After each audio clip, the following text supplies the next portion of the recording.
Для тех, кто интересуется древней философией, эзотерикой, парапсихологией, сегодняшняя встреча будет очень полезной, потому что у нас в гостях человек-легенда Рубен Папян. Вам нравится быть в центре внимания всеобщего ажиотажа? Потому что я заметила, как только вы появляетесь в Лос-Анджелесе, то начинается какой-то бум на уровне сенсации. А почему, как вы считаете? Ну, во-первых, мне не нравится быть в центре этого ажиотажа, хотя всю жизнь, вот мою сознательную жизнь, я являюсь центром ажиотажа. Неважно, в какой стране я нахожусь.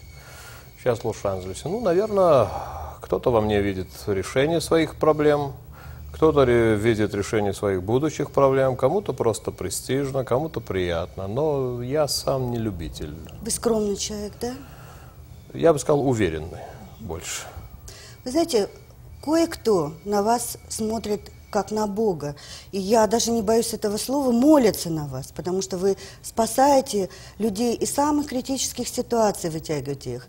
Кто-то побаивается, считает, что вы маг, кудесник, чуть ли не шаман.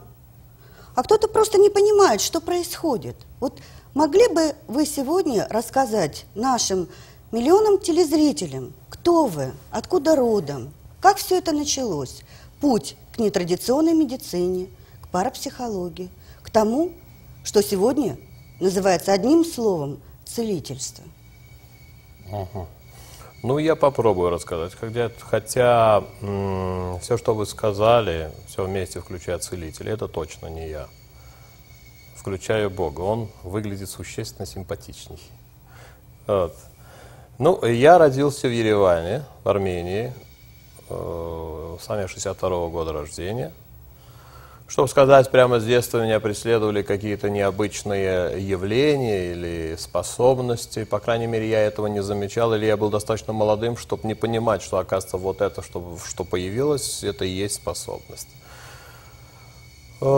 Достаточно в раннем возрасте появляется естественно нормальный интерес ко всему, что нематериально и, так сказать, нереально. Вот. Переворотом в моей жизни явилась встреча с одним человеком, который в то время назывался экстрасенс. Я возвращаюсь с концерта, я был музыкантом, длинноволосым, нормальным человеком. Вот. Возвращаюсь и вижу, что какой-то человек машет руками над головой моей матери. Мы говорим начало 80-х. Да? Я смотрел как завороженный на это дело, конечно, совершенно не понимая, и куча вопросов. Что это, зачем это, почему это, как это. Но этот человек попробовал мне объяснить на самом, сказать, доступном, естественном, нормальном уровне для непонимающего, что, оказывается, есть какие-то энергии. Что, оказывается, они так влияют, так они действуют и так далее. В общем, и что есть, как, оказывается, какая-то аура. Вот. А у меня она есть. Какого цвета, такого цвета. Это хорошо, это очень хорошо. Ой, ну... Все на уровне детства. Но вот эта встреча и явилась началом моего большого интереса к материи, которая называется, ну, насколько знаю, в русском языке называется эзотерика, но вообще называется эзотерия. Вот к этой науке. Я очень быстро расту, очень быстро начинаю расти. Настолько быстро, ну, сказать, из меня архитектор не получился, хотя я должен был быть архитектором, как и вся наша семья, она достаточно известная. Из меня получается в 1988 году экстрасенс в Министерстве иностранных дел. О, даже так? Вы переехали в Москву? Да, я переехал в Москву, мне было 26 лет, обо мне никто ничего не знал, разумеется. Насколько я помню, Джуна в это время занималась семьей президента, а я был такой, да, молодой и не понимающий экстрасенс Министерства иностранных дел. И вот так судьба меня в 90-м году приводит в Югославию. Почему Югославию? Потому что я помог 13-летней внучке посла этой страны. Вот, и меня пригласили в эту страну. Ну, разумеется, если бы Советский Союз не распался, то я бы здесь сейчас не сидел. Почему? Ну, такие люди, Не как выпустили я, бы. не выпускаются. Я да. понимаю.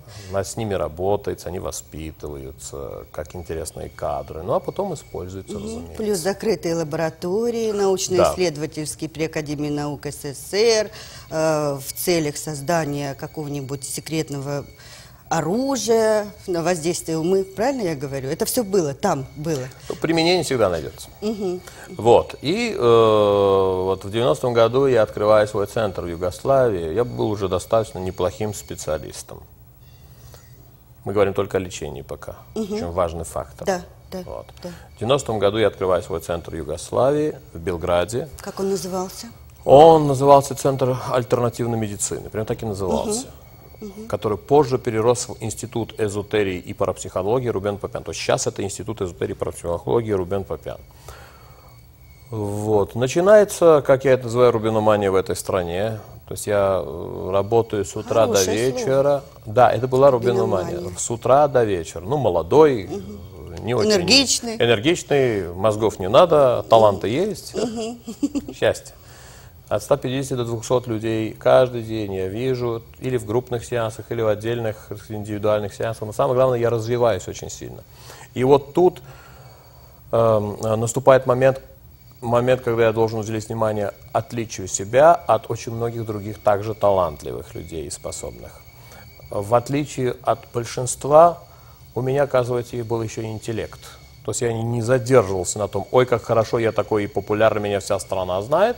Я герой. Я герой, да, и финансово, так сказать, обеспеченный в достаточно молодом возрасте, плюс все так хорошо получается. Но всегда меня интересовал вопрос, а почему это получается? А вот это не получается. Почему это вот так, вот это нет?